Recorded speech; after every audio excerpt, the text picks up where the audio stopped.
It's your boy Jay Tuck. Cowboys up, and you're not tuned into the Cowboys Fans Only channel. So if you're new, do your boy a huge favor. Comment, like, subscribe, somewhere down there, somewhere down there, somewhere down there. And be sure to turn the notification bell to stay updated with all Dallas Cowboys content. So once again, I gotta thank y'all CFO gang for everyone who came in and joined me and Jeff Kavanaugh last night on the live stream. Very intelligent guy. He's one of my favorite people to follow, favorite people to watch and listen to. Like I said, every time I'm in Dallas, I check out 105.3 The Fan. So salute to all those guys, Brian Broaddus, Shane, RJ, all of them.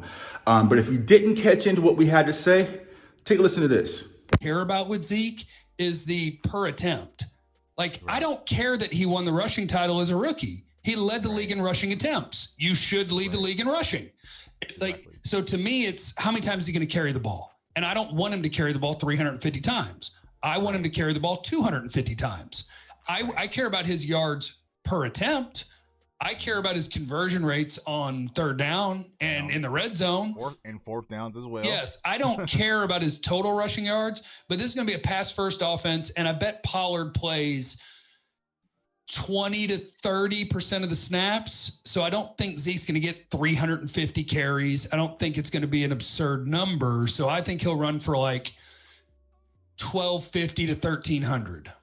Yeah, I'm right there with you. I would say about 1,100. So actually the conversation's been floating around. I mean, everyone has saw the PFF rankings about the over and unders, pretty much what the expectation is for this Dallas Cowboys offense. And like I've been saying on this channel frequently, y'all, the Dallas Cowboys offense is the only thing that keeps me sane. Last night, we also spoke about Dan Quinn. Now, granted, we did talk about the numbers, and a lot of people hit me. It's like, even though Dan Quinn's numbers were kind of horrible while he was in Atlanta defensively, you have to take into consideration, Tuck, he didn't have the type of weapons that we have here in Dallas. And though I hear your point, but I'm going to be quite honest, as of right now, what we know, we ain't got the best of weapons our damn selves in-house when it comes to talent. So, granted, he never had DeMarcus Lawrence or, a Jalen Smith or a Micah Parsons and, those type of players for the most part, but he's had some type of talent.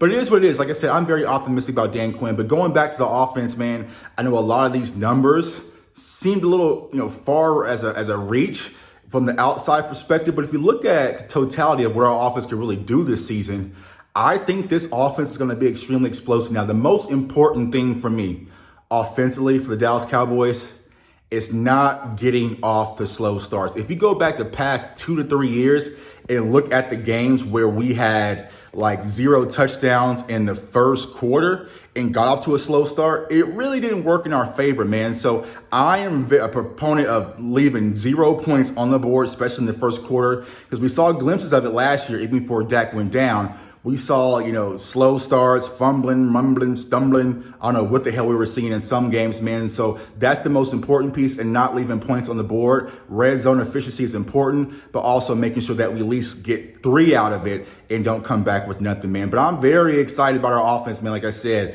at the end of the day, as many question marks that we have defensively, teams got to stop our offense too, man. So it's a double-edged sword, You shoot my dog, I'm going to kill your cat type of mentality. If y'all put up 40, we're going to put up 45 and rock with the win. But I feel like our defense, they'll start to find their foot, as we move and progress to the season.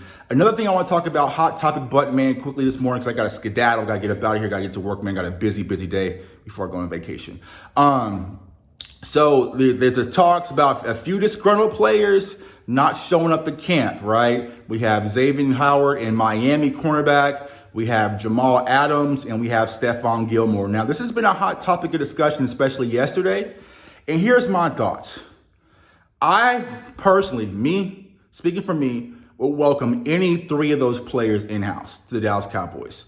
And I know we'll start with Xavier Howard. We all know that he's a dynamic cornerback out of Miami. He's been partnered with Byron Jones. And PFF also ranked, I think, Miami's secondary as far as cornerback duo, like number 2 or number 3 in the entire NFL. So ultimately, I think the Dolphins are going to sign Howard. Now, would I like to trade for him and make an Amari Cooper type move? Hell yeah, y'all. Y'all know how bad I've been wanting a cornerback for so long, like that guy. And I feel like Howard, I think he's only 28 years old, even if my memory serves me correct. So you could definitely bring him in-house. Now, granted, you're going to have to pay him top dollar, and we know how Steven and Jerry Jones operates.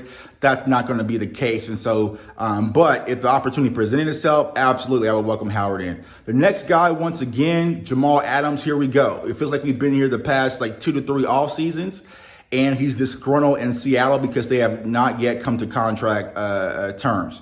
So I'll say this. Jamal Adams, he has all the leverage in Seattle because the Seattle Seahawks traded 2 first-round picks to get Jamal Adams, and here you are, he's still not signed. So if he walks or they let him go, they wasted 2 first-round picks of production for Jamal Adams. I think they're going to come to terms. I think eventually Seattle will cave, but that was kind of one of his prerequisites before he even went to Seattle, is that he was wanting a deal. And I felt like what Seattle thought is that, hey, we can bring him in, we're going to win, and we're going to be in the playoffs competing. He's going to want to stay here because he's going to love the 6-man.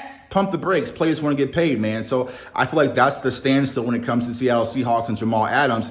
Now, would I welcome Jamal Adams to Dallas? Yes. If you watch this channel, you know the vibes. Y'all know the vibes, Cowboys Nation, how I feel about Jamal Adams. I know people saying, oh, he's like a linebacker. He can't cover. He's better than any safety player that we have in-house, period. And that's no slight to anyone we have in-house, but he is a drastic upgrade over what we have in-house. So yes, I would welcome Jamal Adams. The third guy, Stephon Gilmore out of the Patriots. Now, he's a little bit older. He's coming off an injury, but I don't care. And so I know a lot of Cowboys fans like, Tucky's 32. He would be the best cornerback on this team the day that he walks into Frisco. Period. Now, are Steven and Jerry Jones willing to make that investment of a player coming off a quad tear who's 32 years old? I don't know. But let's say, for instance, we're able to get Stephon Gilmore for a 2nd-round pick, bring him in-house, sign him to a long-term deal, stretch out the money and make it work. I feel like you have to make that move because if you watched last night and you watched my other videos, the cornerback position is definitely a concern for me right now because I feel like right now we're walking in with Trayvon Diggs, Anthony Brown, Jordan Lewis, and then we'll figure out the rest as we go. And so if you're able to add Stephon Gilmore to the secondary, that's a huge boost and a huge shot in the arm. And then you apply that what we added with the front 7. Now we're starting to cook up with a little bit of grease, Cowboys fam. So if you can do that for a 2nd-round pick or maybe a 3rd-round pick or something else, I would definitely do it. Now, I know that always the conversation is, do we trade Michael Gallup to the Patriots? No, I don't get rid of Michael Gallup. I personally, I want to keep Michael Gallup, especially with Amari Cooper's ankle surgery. And he's kind of, maybe be limping into the season. You keep Michael Gallup, you keep CeeDee Lamb, you keep Simi Fioco, you keep Cedric Wilson, you keep Amari Cooper. You keep those core guys on the offense. Don't mess up the offense trying to fix the defense. Just fix the damn defense. And so if you're able to get Stephon Gilmore for a 2nd-round pick, bring him in, make the money work and stretch it out, then by all means, you got to do it, man. So your boy Jay Tuck just wanted to chime in. Like I said, I got to keep things moving here. Got to get to work. Got a busy Wednesday before I get to vacation, man. But I hope everyone's having a great hump day. And shouts out once again to everyone who tuned in the channel, all our new subscribers who joined the channel, man. This channel is growing. I cannot do this without you guys. So I appreciate all the support, man. I want everyone to stay safe, stay blessed, stay encouraged, and go Cowboys. And get me somebody in the secondary. Can I get one more veteran, please? Steven and Jerry Jones? I mean, damn. What's up, CFO gang? It's your boy Jay Tuck, and if you like that content, make sure to subscribe to the channel and turn on that notification bell to stay updated with all Dallas Cowboys news. Also, go to CowboysFansOnly.com so you can stay dripped in your official CFO gear and use the code CFO gang to get 10% off all your purchases. How about them Cowboys?